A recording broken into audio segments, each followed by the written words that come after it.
अस्सलाम वालेकुम नाजरीन। एलिफेंटाइसिस ऐसी बीमारी है जो कि मच्छर के काटने से होती है और इसमें जिस्म का कोई हिस्सा जैसा कि पाँव, टांग, बाजू, हाथ वगैरह साइज़ में बहुत ज़्यादा बढ़ जाता है और नॉर्मल से काफ़ी बड़ा हो जाता है।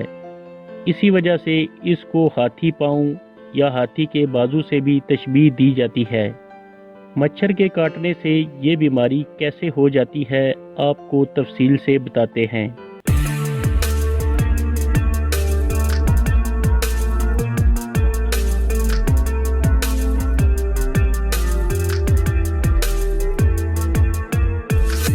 नाजरीन, आपको लाखों अफराद में एक फ़र्द ऐसा नज़र आएगा जिसका एक पाँव, टांग, हाथ या बाजू दूसरे की निस्बत बहुत ज़्यादा मोटा होगा। ये बीमारी एक मच्छर के काटने से लाहक होती है। एक ऐसा मच्छर जिसके अंदर लार्वा होते हैं जिनको राउंड वर्म्स भी कहा जाता है। ऐसा मच्छर जब इंसान को काटता है तो ये लार्वा इस मच्छर के जिस्म से इंसानी जिस्म में दाखिल होता है और वहाँ अपना अगला लाइफ साइकिल पूरा करके बड़ा हो जाता है।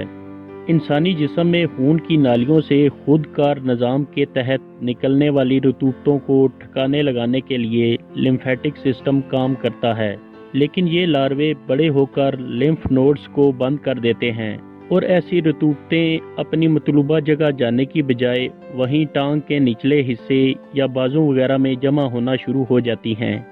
एक तरफ तो ये रतूतें जमा हो रही होती हैं और दूसरी तरफ जिस्म में मौजूद पैरासाइट तेज़ी से अपना साइज़ और अपनी तादाद बढ़ा रहे होते हैं, जिसके नतीजे में पाँव, टांग, हाथ या बाजू का साइज़ ऐसे हो जाता है जैसे हाथी का पाँव हो।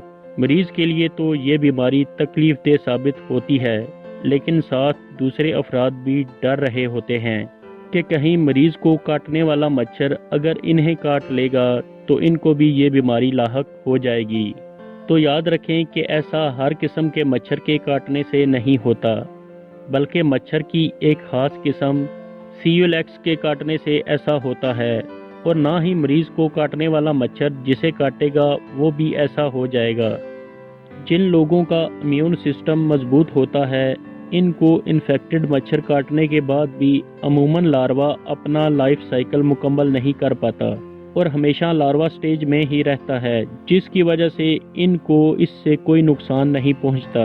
डॉक्टर्स की तरफ से मुतासरा मरीज़ को हदायत की जाती है कि वो हर मुमकिन हद तक खुद को मच्छर के काटने से बचाए। जल्द का स्पेशलिस्ट डॉक्टर यानी डर्माटोलॉजिस्ट इस मर्ज़ की तशखीस और इलाज करता है। अभी तक ऐसा कोई इलाज नहीं जो इस बीमारी को 100% ख़त्म कर सके।